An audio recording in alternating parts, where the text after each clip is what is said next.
World Cricket Chat. This is our 10th podcast and we're having a great time bringing these to you. If you would like to stay updated with our upcoming IPL podcasts, then do subscribe by clicking on the red button on the screen. Now, as always, our cricket expert Sunir Chaudhary is with us. Hi, Sunir. Hi, Shruti. How are you? I'm doing very well. Sunir, it's match number 44 is now upon us. It's the Royal Challengers Bangalore versus the Gujarat Lions. After all that focus on Bangalore's bowling, surely it was their batting that fell away against the Mumbai Indians. Well, Shruti, that's how it works sometimes. All the focus is on one of the departments of the team which is not doing too well. And in this case, it was Bangalore's bowling. And it's the other well-functioning department that caves in under the pressure of having to deliver each time. Bangalore might not have even gotten to a score of 151 that they did against Mumbai had it not been for that bizarre Rohit Sharma decision to bowl Karen Pollard in the 18th over. But even after that, it didn't seem to be enough score with the kind of bowling that Bangalore have. Interestingly, KL Rahul, who top scored for Bangalore in the game, said that the team is peaking at the right time in the tournament. So there's probably something that we haven't been able to fathom or see from outside. But one way or the other, that leaves the Royal Challengers Bangalore with everything to do in their final 4 games. So win 4 matches and they are through to the next round. Lose even 1 and it's bye-bye playoffs chances. Simple equation, but a tough implementation, Shruti. What do you make of their side? The Bangalore batsmen had an off day against Mumbai Indians, and it's tough to see how the troika of Gale, De Villiers, and Kohli fail as a unit yet again, 2 games in a row. Expect them to come out all guns blazing for this one. I also think that Chris Jordan, who incidentally is your favorite cricketer, is on the verge of getting dropped. After those performances in the last 3-4 matches. And Sarfraz Khan, who has not been a part of the team because of his fitness issues, according to Captain Kohli, could make it back to the side.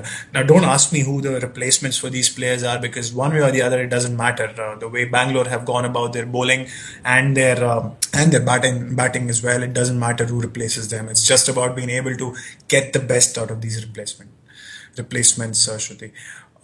Speaking about the cards, will the fans be able to see their team step up and do well in this game? Well, quite frankly, Sunir, I'm not too convinced that they will be able to live up to their potential, just as they haven't throughout this season. So I'll begin with a possible negative for this game. It's their initial batting that will not be so good. They could just go too hard at the ball, and anxiousness may be the cause for this. And sometimes I just think they're trying too hard. They will have to allow things to happen. They will need to slow the game down, or it could fluster them. Otherwise, they should eventually manage to build a really strong partnership and have some great moments with the ball too. Sunir, how does the Gujarat side look to you? In fact, before Gujarat, interesting that you say that the initial batting may not be that good, because I think their initial batting will do well. It's those top 3 batsmen who will do well. So we already have a difference of opinion there, Shruti. But speaking about Gujarat, the Gujarat Lions look to be in a bit of a free fall before their previous games, having lost 3 successive matches. But with the kind of top order that they have, and with the bowling doing a decent job, unlike Bangalore, they have managed to pull it back against the Knight Riders. In some ways, the Lions are like the Royal Challengers. They have a top-heavy batting lineup with those 3 batsmen at the top. But they also have Dinesh Karthik, who's doing well in the middle, which is sort of a difference. And as I said, the bowling has been much more disciplined than the Royal Challengers Bangalore, which could give them an edge here. And how are their players looking? Shruti had a talk with a couple of insiders there, and it's not yet known whether Captain Suresh Raina will be back in time for this game. We all know he's in Holland right now with his wife, who's expecting their first kid together. But if Suresh Raina is not back, it might not affect them too much batting-wise, given Suresh Raina's form hasn't been that great. But that change in captaincy might make things a little tougher. It's one of Aaron Finch or Brendan McCullum who could take over the role. Akshdeep Nath or Ishan Kishan might be brought in as well as a replacement for Raina. The Bangalore pitch last time assisted spin, but if it goes back to being its usual flat self, playing both Shivil Kaushik and Praveen Tambe might be a luxury for the Lions. Shruti, what about the cards? Anything interesting about the Gujarat Lions when it comes to the cards?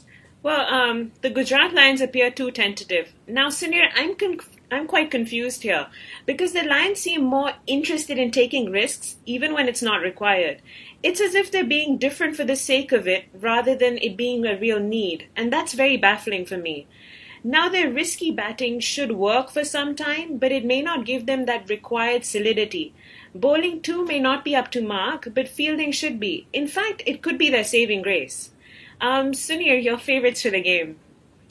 Well, Shruti, the last time these two sides met was in Rajkot, where Virat Kohli scored his first ever T20 century. But Gujarat chased down 181 with remarkable ease. And it was Dinesh Karthik again who had done well. So I will have to go with the team batting second in this match as well, despite what one has seen of the Bangalore pitch last game. It was slow and affording some turn, but I think batting second might still be an advantage. What about you, Shruti? What's your call on this? Both teams don't have very impressive cards, but I'll go with the team that should appear most instinctive and just a little less troubled in this game. So it's Tara advantage the Royal Challengers Bangalore.